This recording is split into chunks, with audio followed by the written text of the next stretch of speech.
Hello students, आज हम लोग न्यू चैप्टर स्टार्ट करने वाले हैं जिसका नाम है सरफेस केमिस्ट्री। इससे पहले हमने 4 चैप्टर्स कंप्लीट कर लिए हैं। ये हमारे फिजिकल का लास्ट चैप्टर है। चलिए जल्दी से स्टार्ट करते हैं आज सरफेस केमिस्ट्री, और आज थोड़ा बेसिक्स पे हम लोग बात करते हैं। सबसे पहले तो नाम से ही पता चल रहा होगा कि ये केमिस्ट्री हम कहाँ पर देखने वाले हैं, सब्सटेंसेस के सरफेस पे देखने वाले हैं। तो अब आपको आज के टॉपिक में हम ये बता रहे हैं कि इस चैप्टर के हमें किन किन चीज़ों के बारे में पढ़ना है, और उसमें से एक टॉपिक आज से स्टार्ट करेंगे और आपको थोड़ा बेसिक्स के बारे में बताएंगे। सबसे पहले देखिए, हमें पढ़ना है जो टॉपिक यहाँ लिखा हुआ है एडजॉर्प्शन। एडजॉर्प्शन के बारे में पढ़ना है। एक टॉपिक और है हमारे पास, दैट इज कोलॉइड्स। क्या है? कोलॉइड्स। और एक टॉपिक हमारे पास है कैटलिस्ट, जिसमें हम थोड़ा एंजाइम कैटलिस्ट के बारे में भी स्टडी करने वाले हैं। ठीक है, तो इसमें से आज हम लोग एडजॉर्प्शन के बारे में बात करेंगे। तो सबसे पहले एडजॉर्प्शन क्या होता है वो हम आपको समझाने की कोशिश करते हैं। एडजॉर्प्शन, 2 वर्ड हमारे पास है, एक है एडजॉर्प्शन और एक तरफ हम लिख रहे हैं एब्जॉर्प्शन। इन दोनों में जो डिफरेंस है वो किसका है? डी यहां पर लिखा हमने और यहां हमने लिखा है बी। एडजॉर्प्शन और एब्जॉर्प्शन, दोनों का बेसिक डिफरेंस अगर आपको समझना है तो आप इस तरीके से समझिए कि अगर मान लीजिए कोई भी सरफेस है और इस सरफेस के ऊपर, चाहे सॉलिड का हो या लिक्विड का हो, सपोज कोई भी दूसरा लिक्विड या गैस का मॉलिक्यूल आके एक्युमुलेट हो गया इसके सरफेस पर, ठीक है, और दूसरी तरफ हम यहां पिक्चर ड्रॉ कर रहे हैं कि ये मॉलिक्यूल सरफेस पे नहीं है, इसके अंदर चले गए, बॉडी के अंदर। जैसे मान लो कि आप अपने हाथ को पानी से भिगा लो तो आपके हाथ पर क्या होगा? वाटर लग गया, ठीक है, और दूसरी तरफ आप वाटर को इंजेक्शन में डाल के बॉडी के अंदर इंजेक्ट कर लो, समझने के लिए, सच में मत कर लेना। तो जो बॉडी के ऊपर हमारा यहाँ पे वाटर एक्युमुलेट हुआ है, इस प्रोसेस को कहा जाता है एडजॉर्प्शन, जो कि एक सरफेस फेनोमेना है। क्या है ये? सरफेस फेनोमेना, और इसे हम कहते हैं बल्क फेनोमेना। क्या कहते हैं? Bulk phenomena. मतलब ये सरफेस पर होगा और ये थ्रू आउट द बॉडी होगा। हम लिख सकते हैं थ्रू आउट द बॉडी। ठीक है, समझने के लिए तो बेसिक डिफरेंस एडजॉर्प्शन और एब्जॉर्प्शन का आपको समझ में आ रहा है। जैसे सपोज आप एक कंटेनर में आप सपोज थोड़ा लाल रंग घोल लो और उसमें अगर आपने एक वाइट चॉक, जिससे हम ब्लैक बोर्ड पे लिखते हैं, उसको डालोगे, तो जब उस चॉक को निकालोगे तो सरफेस उसका रेड हो जाएगा, क्योंकि आपने रेड कलर में उसको डिप किया था। लेकिन जब आप उस चॉक को तोड़ोगे तो क्या वहां भी रेड कलर नजर आएगा? बिल्कुल नहीं। तो वो जो उसके सरफेस पे रेड कलर लग गया, उसी को हम क्या कहते हैं? एडजॉर्ब कर लिया। क्या कर लिया? एडजॉर्ब। एब्जॉर्ब नहीं, एब्जॉर्ब अलग चीज हो गया, वो बॉडी के अंदर उसका चला जाना कहलाता है एब्जॉर्प्शन। ठीक है, एग्जाम्पल के लिए आप देख सकते हो कि अगर वाटर वेपर के अंदर, थोड़ा केमिस्ट्री वाला एग्जाम्पल लें, वाटर वेपर के अंदर हमने एक बार सिलिका जेल डाला और दूसरी तरफ हमने डाला है anhydrous CaCl2, calcium chloride, anhydrous CaCl2। जब आप इसे वाटर वेपर के अंदर रखेंगे तो सिलिका जेल के क्या होगा कि उसके सरफेस पर, आप देख रहे हैं डॉटेड लाइंस, सरफेस पर उसके क्या होगा? वाटर एक्युमुलेट हो जाएगा। वहीं दूसरी तरफ एनहाइड्रस CaCl2 के अंदर पूरे बॉडी के अंदर वाटर, मान लीजिए हमने ये वाटर के अंदर इसे रखा है, तो क्या रिजल्ट देखने को मिल रहा है? वही आपको बता रहे हैं कि सिलिका जेल के सरफेस पर वाटर एक्युमुलेट होगा और एनहाइड्रस CaCl2 के पूरे बॉडी के अंदर वाटर चला जाएगा। तो यहां पर जो हुआ इसे हम कहेंगे एडजॉर्प्शन, और इसे हम कहेंगे यहां पर क्या हुआ? एब्जॉर्प्शन। हमें जो है एडजॉर्प्शन के बारे में पढ़ना है, लेकिन उससे पहले ये जरूरी था कि आपको एडजॉर्प्शन और एब्जॉर्प्शन का डिफरेंस समझा दिया जाए, क्योंकि इसकी स्टडी हमें करनी है। आप एक केमिस्ट्री से रिलेटेड एग्जाम्पल मैंने आपको बता दिया, या एक लकड़ी का टुकड़ा लो, उसे पानी में डालो और निकाल लो, उसके सरफेस पे वाटर लग जाएगा, एक्युमुलेट हो जाएगा। लेकिन उसको रात भर पानी के अंदर डाल के छोड़ दो तो फिर उसके बॉडी के अंदर पानी चला जाएगा।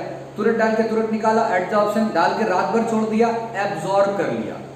ठीक है, तो सरफेस के ऊपर होने वाला जो फेनोमेना होगा वो एडजॉर्प्शन होगा। अब हम चलते हैं आगे, एडजॉर्प्शन पे बात करते हैं, इसके कंपोनेंट्स के बारे में बात करते हैं। चलिए, अगर बात कंपोनेंट्स की हो, हम इसको यहां से हटाते हैं। अब एब्जॉर्प्शन का हमारा काम नहीं है, एब्जॉर्प्शन का काम खत्म हो चुका है। अब देखो, हम बात करेंगे कंपोनेंट्स की कि एडजॉर्प्शन में आप यहां नोटिस कर रहे होगे एक सब्सटेंस है जिसके सरफेस पर दूसरा सब्सटेंस आकर के या दूसरा स्पीसीज आकर के उसके ऊपर एक्युमुलेट हो रहा है। तो यहां दो लोग रोल प्ले कर रहे हैं।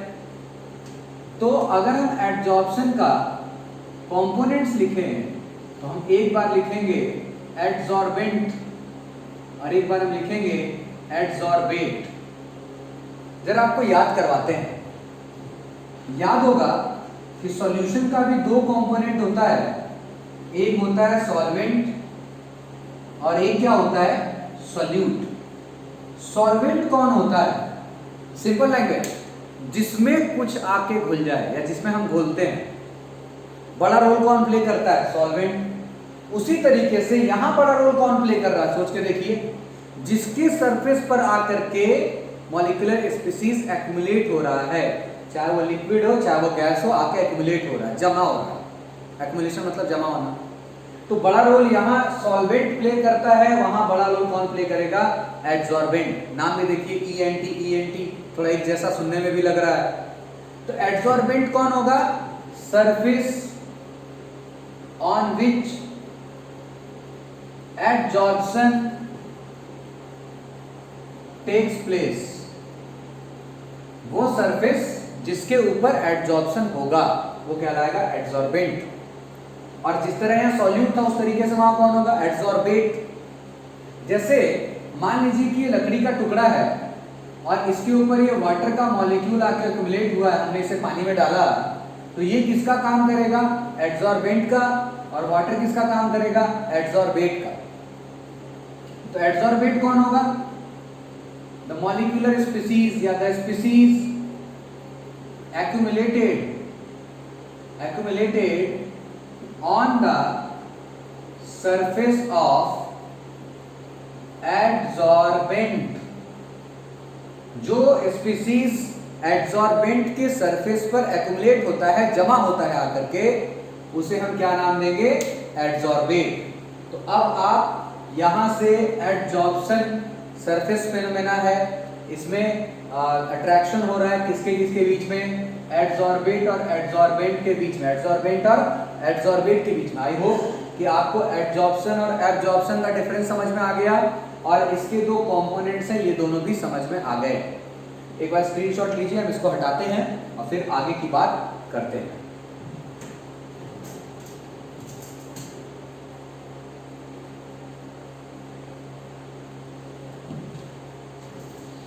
हटा दें।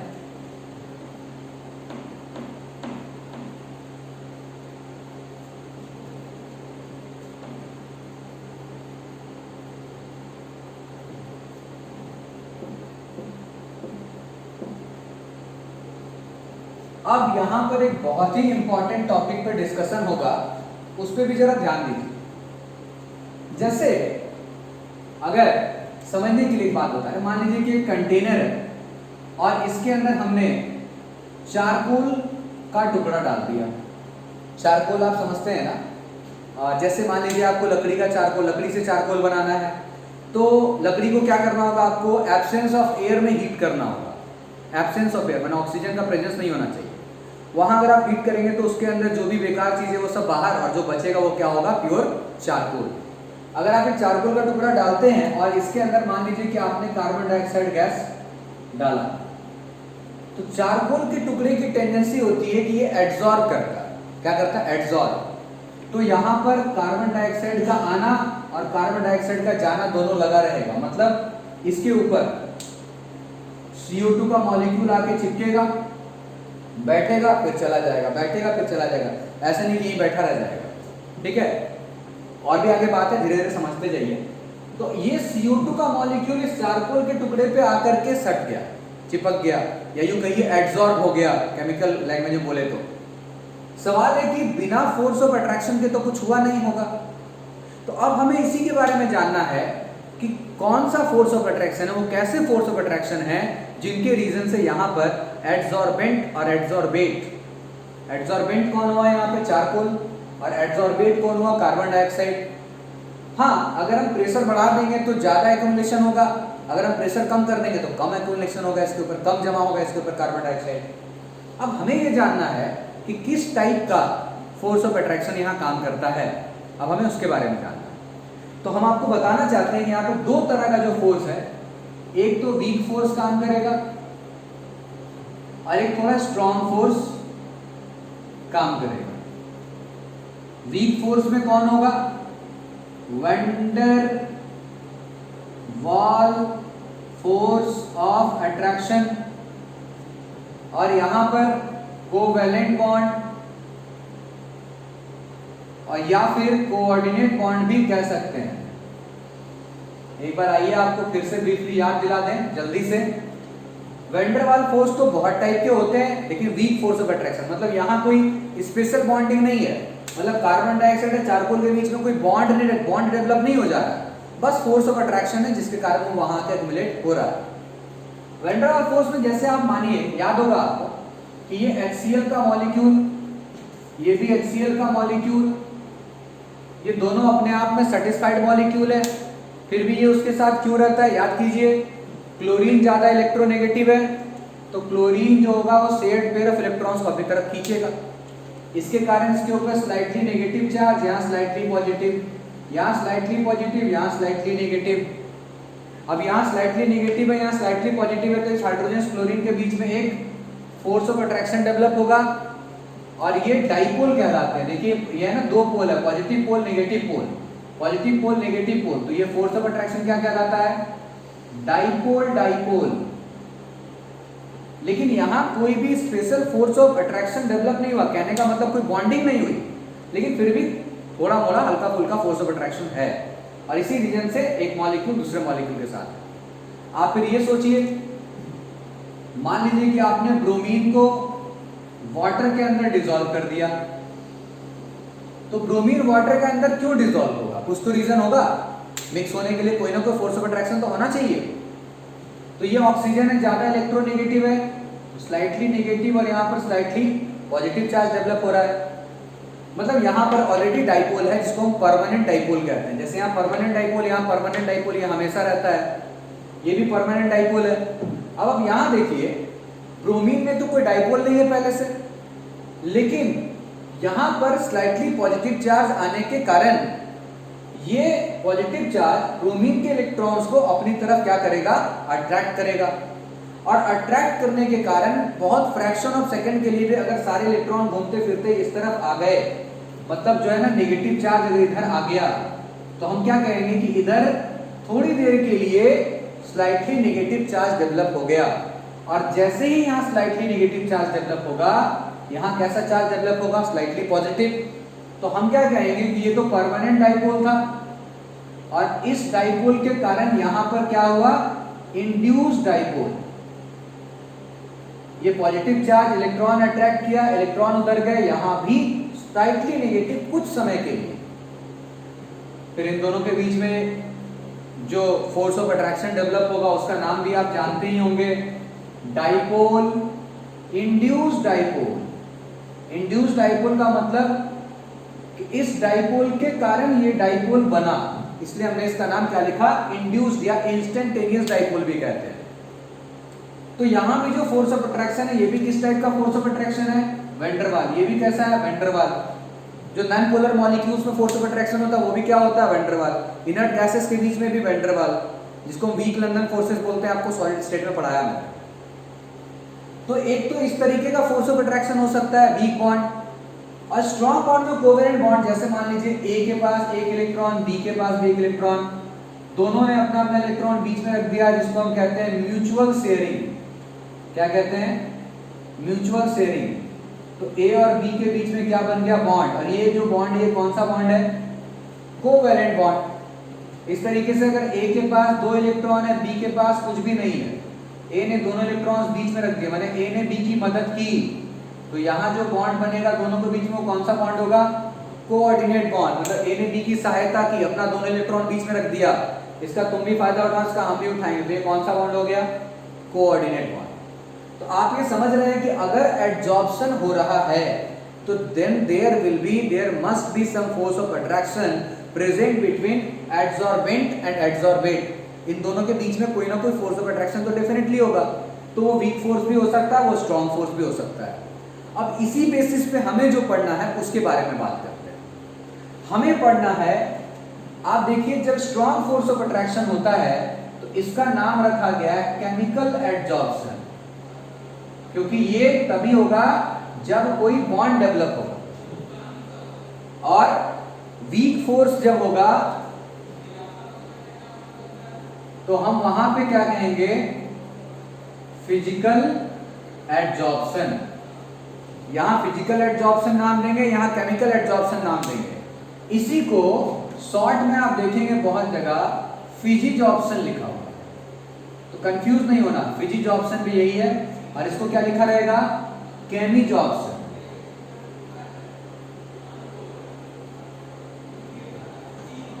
ठीक है, तो ये हो गया अपना फिजिजॉर्प्शन, यहां होगा केमिजॉर्प्शन। मतलब कोई कहे फिजिजॉर्प्शन में कौन सा force of attraction? Van der वाल फोर्स। किस किस टाइप का आपको दिखाया? केमिजॉर्प्शन में कौन सा फोर्स ऑफ अट्रैक्शन? थोड़ा कोऑर्डिनेट कोवेलेंट टाइप का, मतलब बॉन्डिंग होनी चाहिए।